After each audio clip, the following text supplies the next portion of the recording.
Ang basag na tunog ng kristal ang pumunit sa katahimikan ng malawak at marangyang mansyon ng mga Villaseñor. Napalingon si Alejandro mula sa balkonahe kung saan tanaw niya ang malawak na hardin na mistulang gubat ng mga piling halaman. Isang pilit na ngiti ang sumilay sa labi niya, isang maskara na sanay na siyang isuot sa harap ng lahat. Ang ganda ng mansyon ay tila gininto ang hawla na kumukulong sa kanya. Naku po, pasensya na po Sir Alejandro. Ang boses na yon, tila isang sariwang simoy ng hangin sa gitna ng kanyang nakasanayang mundo, ay nagpatigil sa kanya. Hindi siya pamilyar dito. Bumaba siya ng hagdanan at doon niya nakita ang isang babaeng nakayuko. Pinupulot ang mga bubog ng basag na florera. Simpleng uniforme ang suot nito, ngunit may kakaibang kinang sa mga mata nito. Isang timpla ng pag-aalala at matinding hiya. Valeria, ang bago nilang kasambahay kung hindi siya nagkakamali. Anong nangyari dito? Malamig ang boses ni Alejandro. Sanay sa pagkontrol ng sitwasyon, pero sa loob-loob niya may kakaibang pag-usisa. Ang babaeng ito ay ibang-iba sa mga nakita niya. Pasensya na po, sir. Hindi ko po sinasadya. Halos pabulong na sabi ni Valeria. Hindi makatingin ng diretso sa kanya. Ang init ng pisngi niya ay nagpapahiwatig ng matinding hiya. Hindi ko akalain na makakabasag ka ng florera sa unang araw mo. Komento ni Alejandro na may halong pagsubok sa boses. Hindi niya alam kung bakit, pero gusto niyang makita ang reaksyon nito. Babayaran ko po ang halaga, sir. Pangako po. Mabilis na sagot ni Valeria. At doon niya nakita ang determinasyon sa mga mata nito. Hindi ito ang tipo ng babaeng basta na lang susuko. Bago pa man makasagot si Alejandro, isang matinis na boses ang pumailan lang sa mansyon. Alejandro, darling, anong ingay iyan? May problema ba? Si Camila, ang kanyang fiancé, nakasuot ng mamahaling nightgown na lumulutang sa bawat hakbang. Ang nangiti nito ay matamis, ngunit may kakaibang tigas sa mga mata nito nang makita si Valeria. Wala, darling. May kaunting aksidente lang. Sagot ni Alejandro na mabilis na binalik ang kanyang pamilyar na maskara. Aksidente? Sa unang araw pa lang? Naku naman Alejandro, pinagkakatiwalaan mo ba talaga ang mga kinukuha mo? May bahid ng pagdududa ang boses ni Camila at ang tingin nito kay Valeria ay puno ng paghamak. Napayuko lang si Valeria, naramdaman ang bigat ng tingin ni Camila. Huwag kang mag-alala, darling. Ako na ang bahala sa kanya. Pero, sa susunod, make sure na walang makakabasag ng kahit anong gamit dito sa bahay. Mahalaga sa akin ang bawat detalye, lalo na sa bahay na magiging atin. Seryosong sabi ni Camila kay Alejandro, ngunit ang dulo ng kanyang mata ay nakatingin pa rin kay Valeria na para bang isang babala. Pagkatapos noon, hinawakan ni Camila ang braso ni Alejandro at marahang hinila siya palayo. Tulong mo lang ang kailangan ko, mahal ko. Bulong niya na may kasamang matamis na halik sa pisngi. Ngunit bago sila tuluyang lumayo, sumulyap ulit si Camila kay Valeria at sa isang iglap, nakita ni Alejandro ang isang malamig, halos nakakatakot na tingin.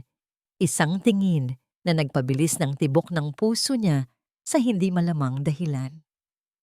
Napakalaki ng Villaseñor Mansion. Sa bawat sulok, may makikita kang ginto, kristal, at mga antigong kagamitan na para bang nagkukwento ng sarili nilang kasaysayan. Pero para kay Valeria, hindi ito isang paraiso, kundi isang palasyong puno ng pag-iisa. At tila nakabilanggo rin siya sa bawat gintong disenyo. Ang ingay ng basag na florera kanina ay nagpatindi lang sa kanyang kaba. Kamusta ang unang araw mo, Val? Tanong ni Aling Nena, ang mabait na mayordoma, habang naghahanda sila ng hapunan. Medyo nakakakaba po, Aling Nena, lalo na po kay Ma'am Camila, bulong ni Valeria, habang abala sa paghihiwa ng gulay. Hindi niya maiwasang maalala ang matalim na tingin ng fiancé ni Sir Alejandro. Ganoon talaga si Ma'am Camila. Mabusisi sa lahat ng bagay. Basta galingan mo lang ang trabaho mo, Val. Payo ni Aling Nena na may bahid ng lungkot sa boses. Pero hindi lang yun ang bumabagabag kay Valeria. Ang pagiging malapit ni Sir Alejandro ay tila nagpapakulo sa dugo ni Ma'am Camila. Paulit-ulit niya itong naramdaman sa bawat pagkakataon. Isang hapon, inutusan siya ni Camila na maglinis ng silid-aklata na, ayon kay Aling Nena, ay bihira namang pinapasok ni Sir Alejandro. Walang nagawa si Valeria kundi sundin ang utos. Habang inaayos niya ang mga aklat, nakita niya ang isang lumang leather-bound notebook na nakatago sa ilalim ng isang seryosong libro. Nag-aalangan man, binuksan niya ito. Puro mga sulat kamay ni Sir Alejandro ang laman, mga pangarap niya para sa kumpanya, at maging ang mga alaala niya sa kanyang ama. Nabasa niya ang isang pahina kung saan isinulat ni Alejandro ang tungkol sa paghahanap ng tunay na pagmamahal, hindi ang mayaman o maganda, kundi ang may busilak na puso. Kaya pala, ganito siya, bulong ni Valeria. Sa loob-loob niya, nakaramdam siya ng kakaibang koneksyon sa binata, isang pagtingin na higit pa sa simpleng amo at kasambahay. Kinagabihan, habang nag-aayos ng mga gamit sa dirty kitchen, narinig ni Valeria ang boses ni Camila mula sa kabilang linya. Nakasarado ang pinto pero malinaw pa rin ang boses nito. Siguraduhin mong walang makakabasag sa plano natin. Ayokong may sagabal sa mga Villaseñor, lalo na ang babaeng yon. Kailangan siyang matanggal sa landas ko. Nanindig ang balahibo ni Valeria. May narinig siyang isang pangalan na Val na nagpatindig ng balahibo niya. Hindi niya pinansin masyado ang narinig. Sinubukan niyang kumbinsihin ang sarili na baka nagkakamali lang siya. Pero ang tono ng boses ni Camila, puno ng lamig at pagbabanta, ay nanatili sa kanyang isipan. Kinabukasan, habang abala si Valeria sa paglilinis ng silid ni Camila, nahagip ng mata niya ang isang bagay na nakakita niya sa ilalim ng isang drawer. Isang makintab na kwintas na may malaking diamante. Halos kapareho ng kwintas na nakita niya sa mga magasin na isusuot ni Ma'am Camila sa engagement party nito. Nakatago ito na para bang ayaw nitong makita ng iba. Habang tinititigan niya ang kwintas, tila may nagsasabing mali ang lahat. Ang bawat detalye ng bahay ay tila may gustong sabihin, at ang kwintas na ito ay mistulang susi sa isang lihim na mundo. Biglang bumukas ang pinto. "Anong ginagawa mo riyan, Valeria?" Boses ni Camila. Mahina, pero may halong lamig na nagpatayo ng lahat ng balahibo ni Valeria. Ang kwintas, na kanina'y nasa kamay niya, ay mabilis niyang naibalik sa drawer. Ngunit huli na, ang mga mata ni Camila, matalim at mapanuri, ay nakatingin sa kanya, puno ng pagdududa at babala. Ang katahimikan sa silid ni Camila ay mas mabigat pa sa mga palamuti nito. Tila tumigil ang oras.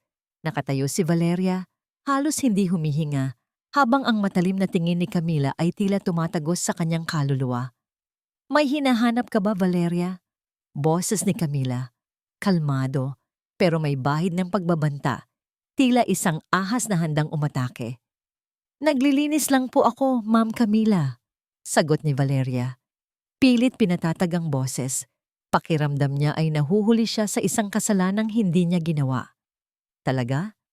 Bakit parang may kung anong kumikinang sa ilalim ng drawer? Ngiti ni Camila, ngunit hindi umabot sa mata. Lumapit siya sa drawer at marahang binuksan ito.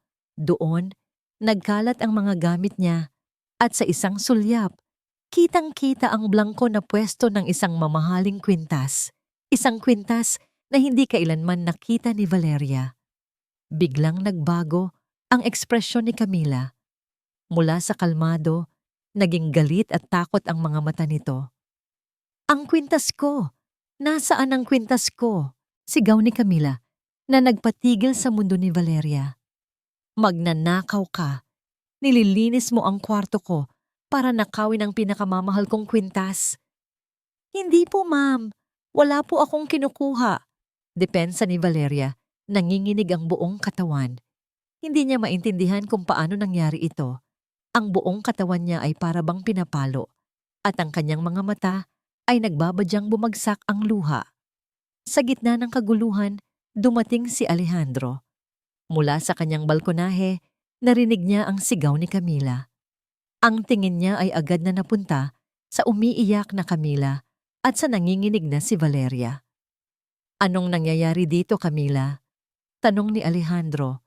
Ang boses ay puno ng pag-aalala para kay Camila. Siya, Alejandro, ang kasambahay mo. Ninakaw niya ang kwintas na regalo mo sa akin. Hagulgol ni Camila, sabay turo kay Valeria. Naglabas pa siya ng isang malaking panyo at kunwari pinunasan ang mga pekeng luha. Hindi po, sir.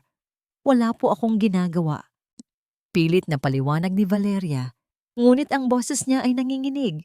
Lumapit si Alejandro sa drawer at nakita niya ang halatang nawawalang kwintas. Valeria, totoo ba ito? Seryoso ang mukha ni Alejandro na may halong pagkabigo. Hindi po, sir. Nakita ko lang po ang drawer pero wala po akong kinuha. Pilit pa ring depensa ni Valeria, ngunit tila walang nakikinig sa kanya. Naku naman, Alejandro, kitang-kita naman. Sigurado akong siya yon. Siya lang ang pumasok dito buong umaga. Sabi ni Camila na hinawakan ang braso ni Alejandro, nagpapakyuti. Valeria, umamin ka na. Ibalik mo ang kwintas. Utos ni Alejandro. Naramdaman ni Valeria ang pait sa kanyang lalamunan. Hindi niya inakalang magkukunwari si Camila na napaka-inosente. Hindi po talaga ako. Hindi ko po magagawa iyon. Ngunit sa bawat salitang lumalabas sa kanyang bibig, tila lalo lang siyang nilulubog. Pinilit niyang ipaliwanag na wala siyang alam, na inosente siya. Ngunit ang galit ni Alejandro na pinalakas ng pag-iyak ni Camila ay mas matindi pa sa kanyang mga salita. Bitawan ninyo ako. Hindi po ako nagnanakaw. Sigaw ni Valeria habang pilit niyang tinatanggal ang kamay ng mga security guard. Palabasin niyo siya. Huwag niyo nang patrabahuhin dito. Utos ni Alejandro na may bahid ng sakit sa boses. Ang tingin niya kay Valeria ay puno ng pagkabigo at galit. Habang hinihila palabas ng mansyon, muling lumingon si Valeria kay Alejandro. Ang kanyang mga mata ay puno ng pagtataksil at desperasyon. Isang patak ng luha ang lumandas sa kanyang pisngi. Ang buong pagkatao niya ay parang pinupunit. Sa kanyang mga mata, si Alejandro ay hindi na ang mabait na amo na kanyang hinangaan, kundi isang lalaking bulag sa katotohanan. Habang papalabas siya, hindi sinasadya.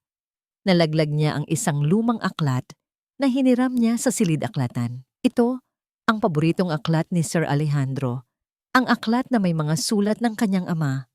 Nakita ito ni Alejandro. Isang kakaibang kaba ang kumalat sa buong katawan niya nang makita ang aklat, na para bang may isang bagay na mali sa lahat ng nangyari.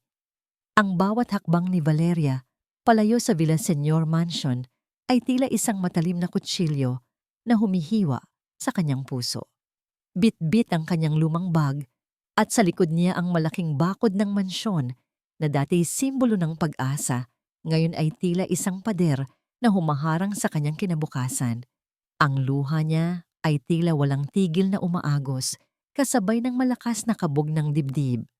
Magnanakaw, magnanakaw ka. Ang mga salitang iyon ay tila paulit-ulit na umaalingaw-ngaw sa kanyang isipan, hindi lang mula sa bibig ni Camila, kundi maging sa mga mata ng mga kapitbahay na nakasalubong niya.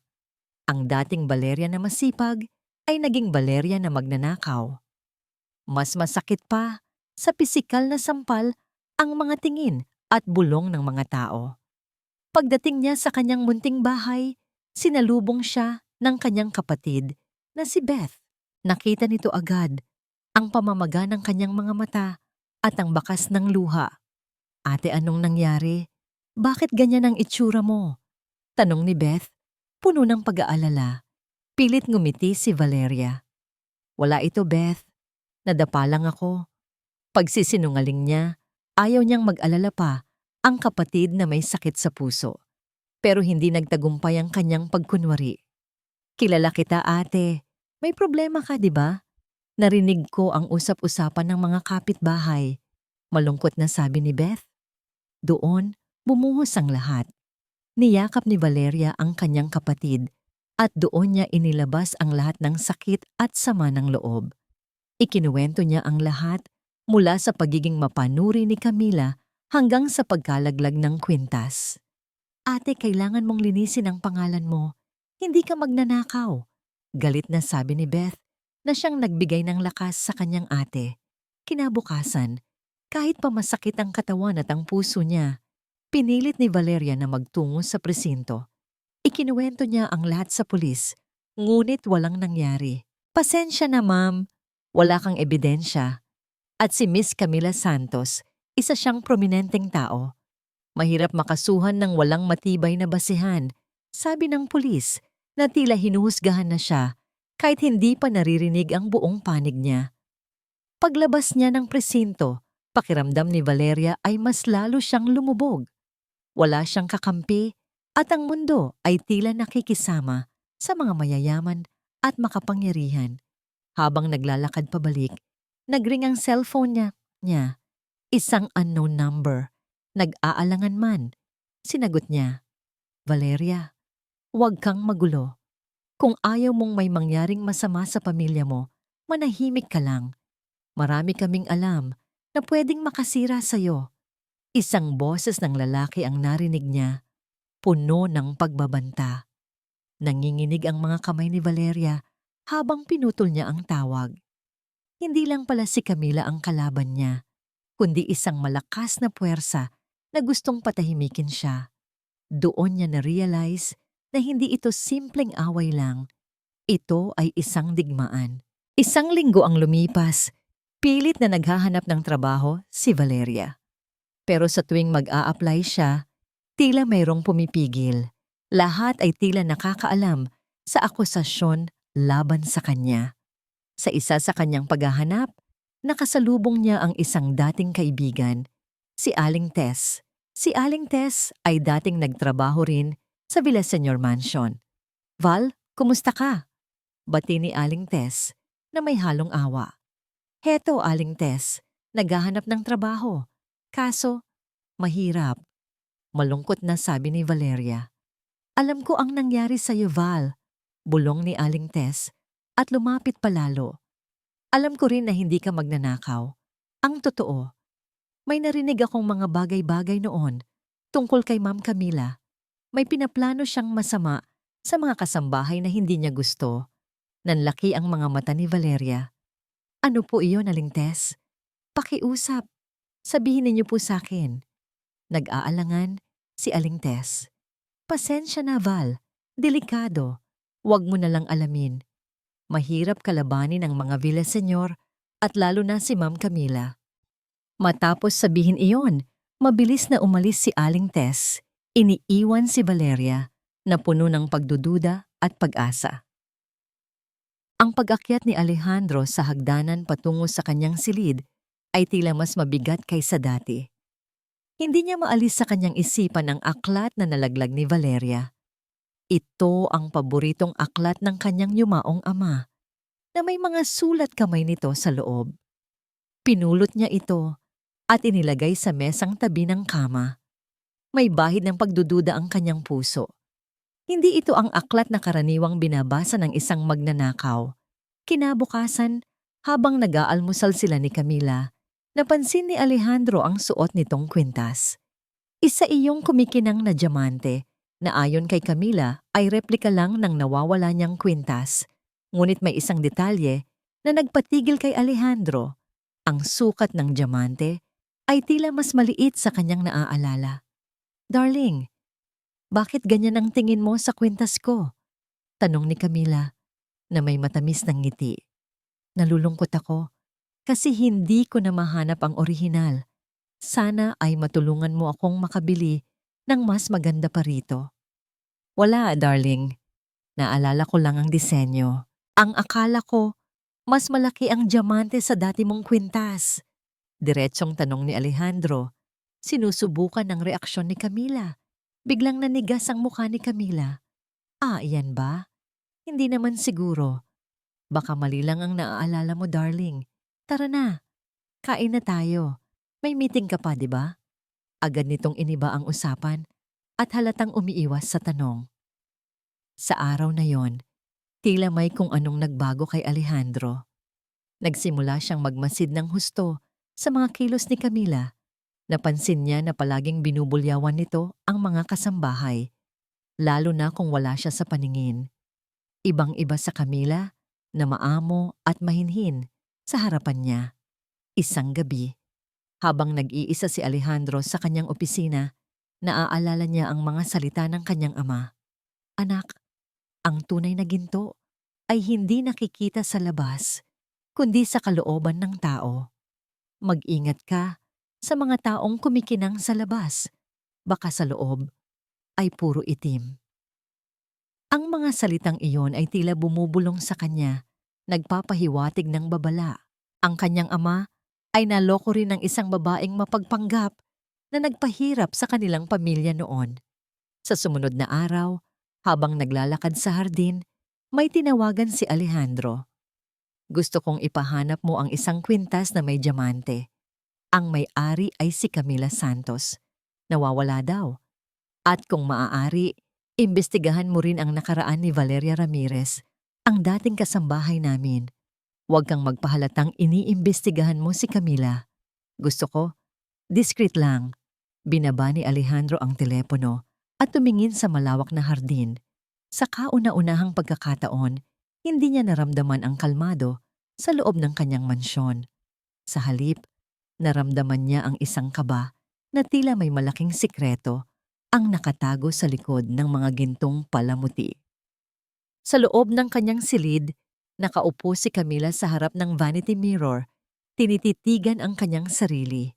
Sa labas, siya ay ang perpektong fiancé ng isang bilyonaryo. Maganda, elegante at mapagmahal. Ngunit sa likod ng mga matatamis na ngiti at pinong kilos, nakatago ang isang kaluluwang uhaw sa kapangyarihan at kayamanan. Hindi ka pwedeng bumagsak, Camila, bulong niya sa kanyang refleksyon. Ang mga mata niya ay kumikinang sa dilim. Puno ng ambisyon at determinasyon, naglakad siya patungo sa isang nakatagong cabinet sa likod ng malaking painting. Binuksan niya ito at doon, sa ilalim ng isang tumpok ng mga dokumento, ay naroon ang isang kahon ng alahas. Kinuha niya ang isang velvet pouch at inilabas ang isang kwintas. Ang tunay na kwintas na regalo ni Alejandro, ang kwintas na pinagbintangan niya kay Valeria. Kumikinang ito sa ilaw, mas malaki at mas marilag kaysa sa replika na suot niya palagi. Napakasimple ng babaeng iyon, napakadaling lokohin, bulong niya, na may halong pagmamataas. Naaalala niya ang gabing iyon, kung paano niya sinigurong walang ibang nakakakita nang itago niya ang kwintas at kung paano niya sinadya na ilagay ang fingerprint niya sa kahon bago pa man niya ito ibalik sa drawer. Ang lahat ay binalangkas niya ng perpekto. Napangiti si Camila. Naalala niya ang kanyang kabataan, isang buhay na puno ng kahirapan at pangungutya. Lumaki siya sa isang barong-barong, nangangarap ng isang buhay na malayo sa alikabok at pawis. Nakita niya ang kanyang ina na nagtatrabaho ng husto ngunit na natiling mahirap at doon niya ipinangako sa sarili na hinding-hindi niya mararanasan ang ganoong kapalaran. Ang pera ang susi sa lahat, sabi niya sa kanyang sarili noon. Kung gusto mo ng kapangyarihan, kailangan mo ng pera. Dahil dito, natuto siyang maging mapanlinlang. Mula sa maliliit na panloloko noong kabataan hanggang sa mas malalaking scheme na nagdala sa kanya sa mundo ng alta sosyedad, si Alejandro, isang bilyonaryo na may puso, ay ang kanyang pinakamalaking premyo. At si Valeria, isang simpleng kasambahay na naging sagabal sa kanyang plano. Biglang nagring ang telepono ni Camila. "Oh, ikaw pala. Kumusta na ang trabaho mo?" tanong niya. At naging seryoso ang kanyang mukha. "Siguraduhin mong walang makakabasag sa plano natin." At iyang si Valeria, ayokong makarinig pa ng kahit anong gulo mula sa kanya. Kung kailangan, Gumamit ka ng kahit anong paraan para manahimik siya. Isang tunog ng pagbukas ng pinto ang nagpatigil sa kanyang pag-uusap. Darling, sino ang kausap mo? Si Alejandro. Nakatayo siya sa pintuan. May hawak na tasa ng kape.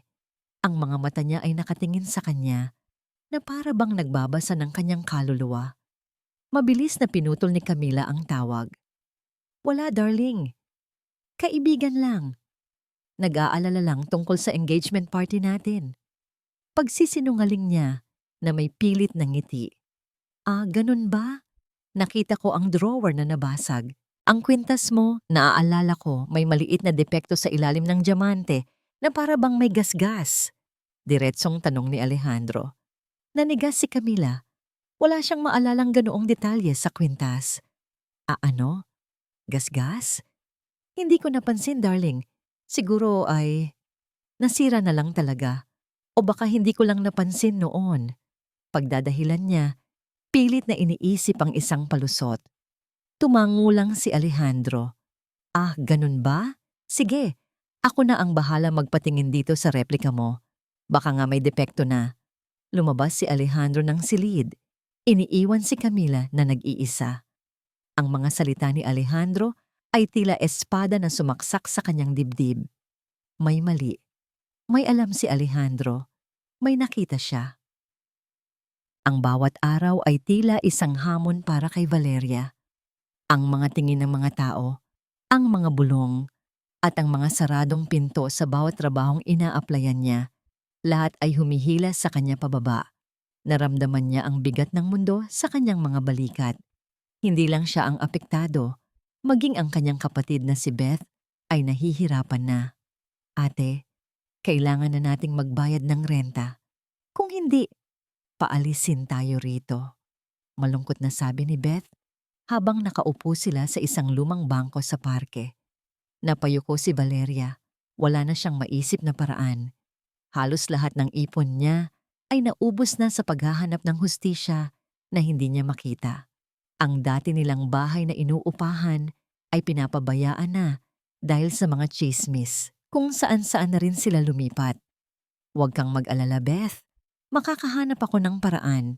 Pilit niyang pinatibay ang loob ng kapatid. Kahit sa loob-loob niya ay halos sumuko na siya.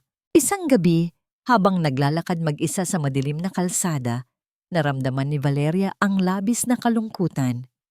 Gusto na lang niyang umiyak ng malakas, isigaw ang lahat ng sakit na nararamdaman niya. Tumingala siya sa kalangitan, at kahit ang mga bituin ay tila nakikisimpatya sa kanyang kalungkutan. Diyos ko, bakit? Ano po bang nagawa ko? Bulong niya, habang patuloy ang agos ng kanyang luha. Nang makauwi siya, sinalubong siya ng nag-aalalang tingin ng kanyang kapitbahay. Valeria, pinapaalis na raw kayo ng may-ari ng lupa.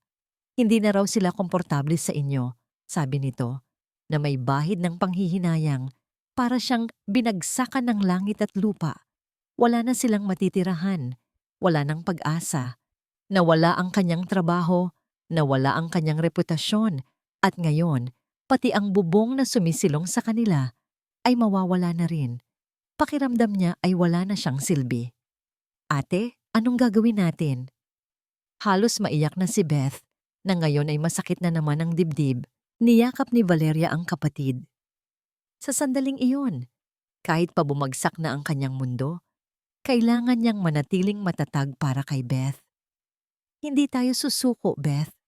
Hindi tayo susuko.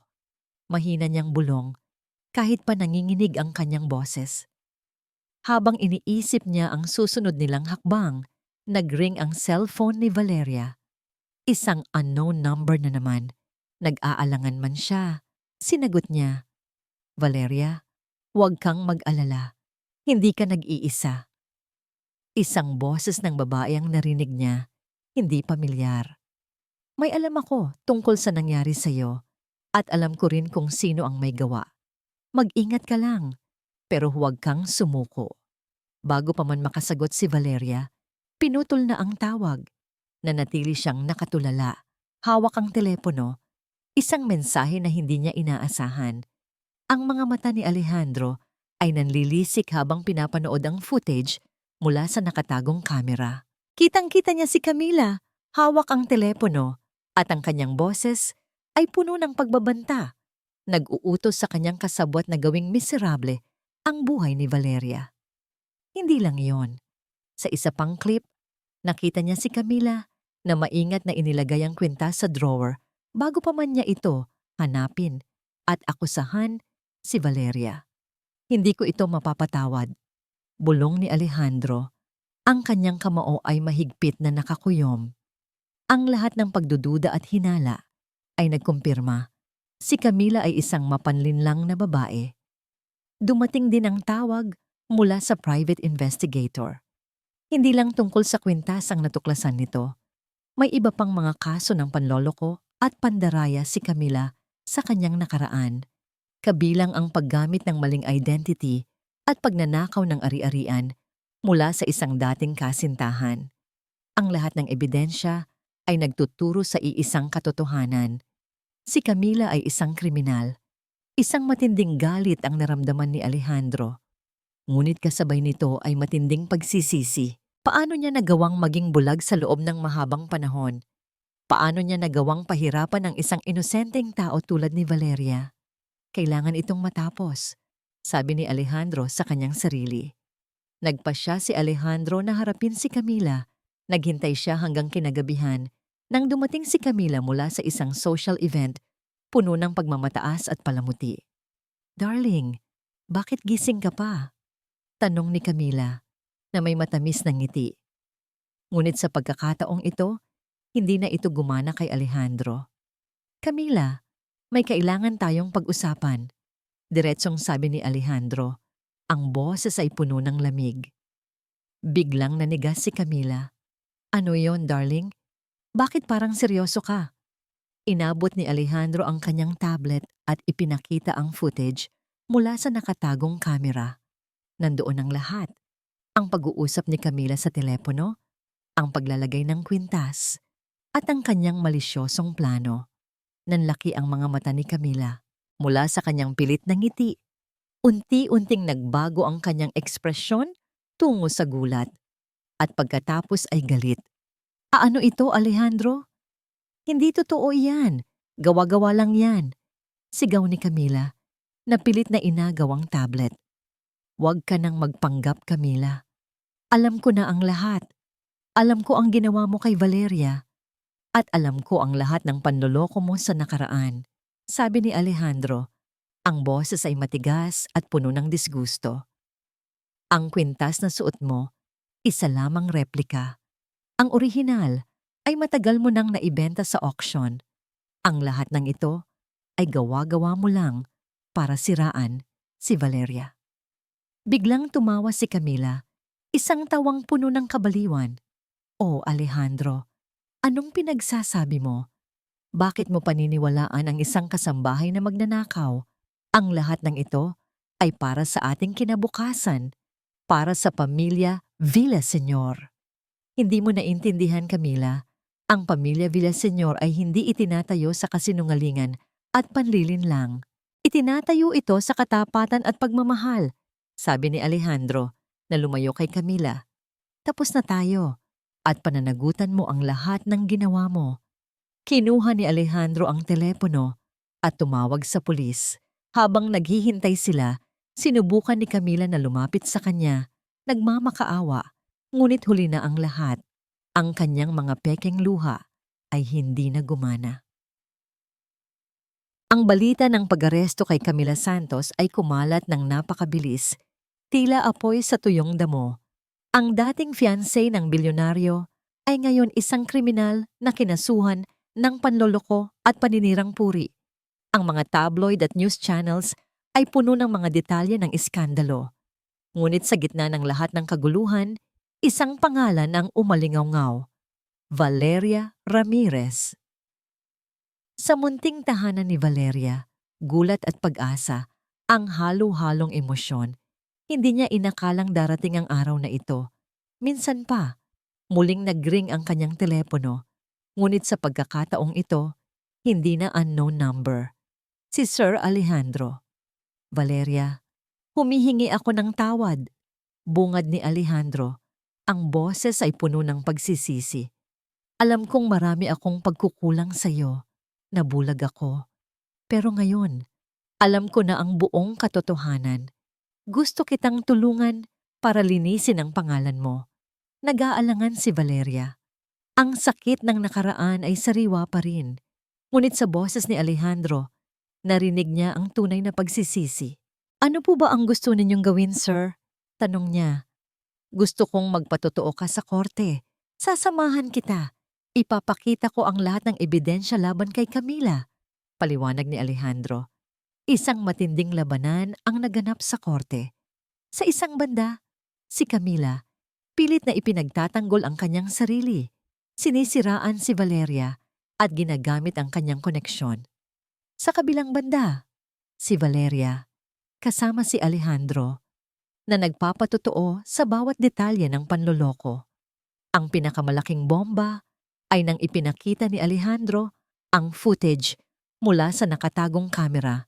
Kitang-kita doon ang lahat, ang paglalagay ni Camila ng kwintas, ang kanyang pakikipag-usap sa kasabwat, at ang kanyang mga planong saktan si Valeria. Ang mga hurado at ang mga manonood ay nabigla. Ang mga pilit na pagtanggi ni Camila ay tuluyang nawala ng saysay. Hindi totoo yan, di yan. Gawa-gawa lang yan. Sigaw ni Camila habang pilit na kinakaladkad siya ng kanyang abogado. Ang isa pang mahalagang patotoo ay nagmula sa private investigator na nagbigay ng mga dokumento tungkol sa nakaraan ni Camila, pati na ang ebidensya ng pagbebenta ng orihinal na kwintas sa auction. Sa huli, ipinahayag ng hukom ang hatol. Guilty si Camila Santos, isang malaking hininga ng ginhawa ang pinakawalan ni Valeria. Sa wakas, pagkatapos ng lahat ng paghihirap, nakuha niya ang hustisya. Ngunit kahit na cleared na ang kanyang pangalan, naramdaman pa rin niya ang bigat ng mga tingin at usap-usapan. Kinabukasan, nagpatawag ng press conference si Alejandro. Sa harap ng media, buong tapang siyang humarap at inamin ang kanyang pagkakamali. Ako po si Alejandro Villaseñor at humihingi po ako ng tawad kay Miss Valeria Ramirez. Panimula niya, ang boses ay matatag. Nabulag po ako sa panlilinlang ni Camila Santos at nagawa kong pagdudahan ng isang inosenteng tao. Walang kasalanan si Miss Ramirez. Siya po ay isang matapat at mabuting tao. Gagawin ko po ang lahat para maibalik ang kanyang dignidad at makatulong sa kanya.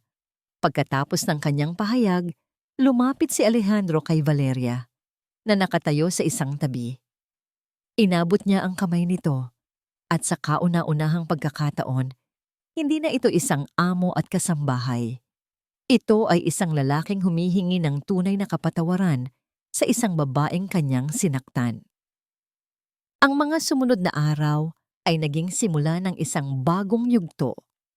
Bagamat nalinisan na ang pangalan ni Valeria, ang mga sugat na idinulot ng nakaraan ay hindi pa tuluyang naghihilom.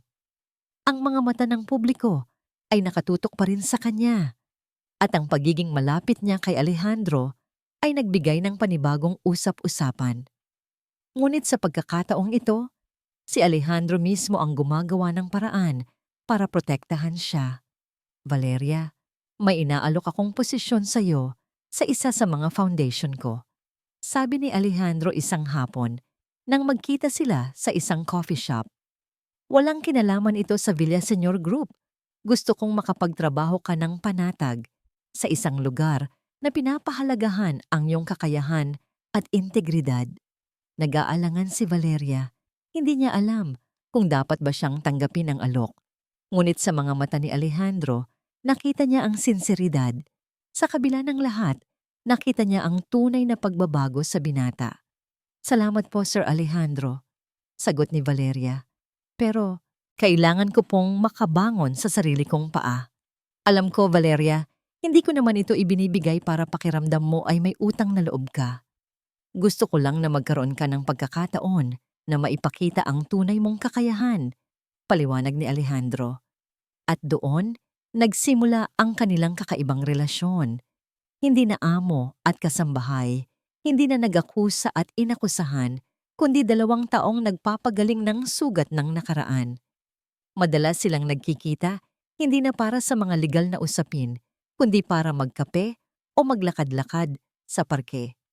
Dito, unti-unting nakilala ni Alejandro ang tunay na Valeria, ang babaeng may matinding pangarap para sa kanyang pamilya, ang babaeng may busilak na puso sa kabila ng lahat ng sakit. Isang hapon, habang nakaupo sila sa parke, naglakas loob si Alejandro na magkwento tungkol sa kanyang nakaraan, ang tungkol sa kanyang ama na naloko ng isang mapanlinlang na babae. Ang takot niya na maulit ang kasaysayan. Dahil doon, Camila, naging bulag ako. Bulag. Akala ko, ang lahat ng kababaihan na mukhang inosente ay may itinatagong masama. Pasensya na talaga, Valeria, sabi ni Alejandro. At sa kauna-unahang pagkakataon, nakita ni Valeria ang kanyang pagiging mahina. Nakinig lang si Valeria. Mahirap po talaga pag nagtiwala ka sa maling tao, komento niya. Pero ikaw, Valeria, iba ka, sabi ni Alejandro na tumingin ng diretso sa kanya. Sa kabila ng lahat, nanatili kang matatag, matapat. Pinatunayan mong mali ang lahat ng akala ko. Sa mga sumunod na araw, dinala ni Alejandro si Valeria sa isa sa kanyang mga proyekto ng charity, isang orphanage na kanyang sinusuportahan. Doon, nakita ni Valeria ang tunay na kabutihan ni Alejandro, hindi lang sa mga salita, kundi sa gawa. Ang pagmamahal niya sa mga bata, ang kanyang pagiging maalalahanin. Isang gabi, habang naglalakad sila pa uwi, tahimik ang kalye. Ang ilaw ng buwan at mga bituin ang nagsisilbing ilaw sa kanilang daraanan. Biglang huminto si Alejandro. Valeria, simula ni siya, ang kanyang boses ay malumanay. Alam kong marami pa tayong kailangang ayusin, pero gusto kong malaman mo na. Simula nang makilala kita, may nagbago sa akin. Hindi lang ito pagsisisi, may nararamdaman akong iba. Napakislot si Valeria. Ang kanyang puso ay kumabog ng mabilis. Naramdaman niya ang init ng kamay ni Alejandro na dahan-dahang gumapang sa kanyang kamay at dahan-dahan itong hinawakan. Ang pagring ng telepono ni Alejandro ay tila isang malakas na tunog na bumalik sa kanila sa realidad. Ang init ng kamay niya ay nawala at ang pangarap na sandali ay naglaho. Ngunit ang kuryente na dumaloy sa kanilang mga ugat ay nanatili. Kinabukasan, naging abala si Alejandro sa kanyang kumpanya. Ngunit sa kabila ng lahat ng trabaho, ang isipan niya ay nanatili kay Valeria. Sa kabilang banda, si Valeria naman ay gulong-gulo. Dapat ba siyang magtiwala muli? Matapos ang lahat ng sakit, handa ba siyang magbukas ng puso? Ate, bakit ka ba tulala dyan? Tanong ni Beth na nakaupo sa tabi niya. Wala, Beth. Iniisip ko lang ang mga nangyari. Sagot ni Valeria na may bahid ng kalungkutan. Ate, si Sir Alejandro. Mabait siya. Nagbago siya.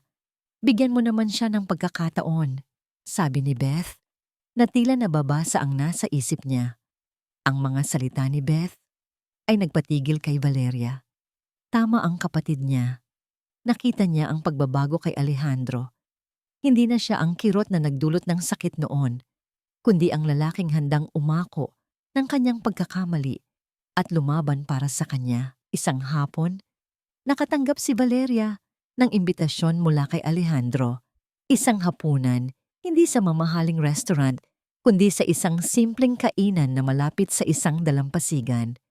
Ito ang lugar kung saan unang dinala ni Alejandro ang kanyang yumaong ama. At ngayon ay lugar na may espesyal na kahulugan para sa kanya. Valeria, alam kong marami pa tayong kailangang ayusin at alam kong nahirapan ka ng sobra dahil sa akin. Panimula ni Alejandro habang nakaupo sila sa tabi ng dagat, pinapanood ang paglubog ng araw. Hindi ko hihilingin na kalimutan mo ang nakaraan, pero gusto kong maging bahagi ng kinabukasan mo. Kinuha ni Alejandro ang isang maliit na kahon mula sa kanyang bulsa. Hindi ito diamond ring. Ito ay isang simpleng pilak na singsing na may nakaukit na maliit na puso. Ito ang singsing ng aking ina. Sinabi ng aking ama na ang tunay na pagmamahal ay hindi nangangailangan ng karangyaan, kundi ng tapat na puso, sabi ni Alejandro at tumingin ng diretso sa mga mata ni Valeria. Valeria Ramirez, hindi kita inaalok ng isang buhay na puno ng yaman, kundi isang buhay na puno ng pagmamahal, katapatan at pag-asa. Pwede mo ba akong bigyan ng pagkakataon? Nagsimulang umiyak si Valeria, ngunit sa pagkakataong ito, luha ng kaligayahan. Nakita niya ang sinseridad sa mga mata ni Alejandro, ang pagbabago sa kanyang puso. Ang lahat ng sakit at paghihirap ay tila naglaho, napalitan ng isang mainit na damdamin. Oo, Alejandro, oo, bulong ni Valeria. Ilang buwan ang lumipas, sa isang simpleng simbahan na napuno ng mga bulaklak at ilaw, naganap ang kasal ni na Alejandro at Valeria. Hindi ito ang engranding kasal na inaasahan ng marami para sa isang bilyonaryo, ngunit ito ang kasal na puno ng pagmamahalan. Ang mga pamilya, mga kaibigan, at maging ang mga nakaranas ng pagbabago kay Alejandro ay naroroon para magbigay ng kanilang pagpapala. Si Camila Santos ay nanatili sa bilangguan, nagbabayad para sa kanyang mga kasalanan. Ang kanyang kapalaran ay isang paalala na ang kayamanan ay hindi makakabili ng hustisya o tunay na kaligayahan. Habang naglalakad si Alejandro at Valeria sa altar, hawak ang kamay ng isa't isa, ang araw ay sumisikat sa bintana ng simbahan. Ang kanilang mga puso ay puno ng pag-asa para sa isang bagong simula. Alam nilang hindi magiging madali ang lahat, ngunit sa bawat isa, natagpuan nila ang isang pagmamahal na mas matatag pa sa anumang ginto at isang pag-asa na mas maliwanag pa sa anumang diamante. Ang kanilang kwento ay patunay na ang tunay na halaga ng isang tao ay hindi nakikita sa kanyang yaman, kundi sa kanyang puso. At dito nagtatapos ang kwento ni na Alejandro at Valeria. Isang paglalakbay na puno ng pagsubok, pagtuklas, at paghilom ng mga sugat ng nakaraan. Mahal kong mga tagapakinig, isang taos-pusong pasasalamat po sa inyong pagtangkilik at pagbibigay oras na pakinggan ang kwentong ito. Sa bawat kabanata, kasama ko kayong nangarap, nagalit, nalungkot, at muling umasa. Bilang inyong manunulat, malalim ang naging ugnayan ko sa bawat karakter, sa bawat luhang pumatak, at sa bawat ngiting sumilay. Hindi madali ang pagsusulat ng kwentong ito, lalo na sa paghahanap ng tamang balanse sa gitna ng drama at pag-asa, ng katarungan at pagmamahal. Ngunit sa bawat salita, inasam kong maihatid sa inyo ang damdaming nais kong iparating. Naway ang istorya ni na Alejandro at Valeria ay nag-iwan ng marka sa inyong mga puso. Sana ay naiparamdam nito sa inyo na ang tunay na kayamanan ng isang tao ay hindi ang kanyang salapi o posisyon sa lipunan, kundi ang kanyang kabutihan, katapatan, at kakayahang magmahal ng walang pag-aalinlangan, na kahit gaano kalaki ang kasinungalingan, palaging mangingibabaw ang katotohanan, at higit sa lahat, na ang pag-asa at pagmamahal ay palaging nagtatagumpay, anuman ang pinansin. Sana ay naging inspirasyon ito upang mas lalo nating pahalagahan ang mga taong tunay na nagmamahal sa atin, ang mga taong handang manindigan para sa atin, at ang mga taong nagpapakita ng kabutihan kahit sa gitna ng matinding hamon. Maraming salamat po muli sa inyong pagiging bahagi ng paglalakbay na ito. Mahalaga po ang bawat isa sa inyo sa akin. Huwag po kayong mag-atubiling ibahagi ang inyong mga saloobin at naramdaman sa kwentong ito. Ang inyong mga komento ay nagbibigay inspirasyon sa akin upang patuloy na gumawa ng mas maraming istorya na tatatak sa inyong mga puso. Hanggang sa muli nating pagkikita sa panibagong kwento. Ingat po tayong lahat.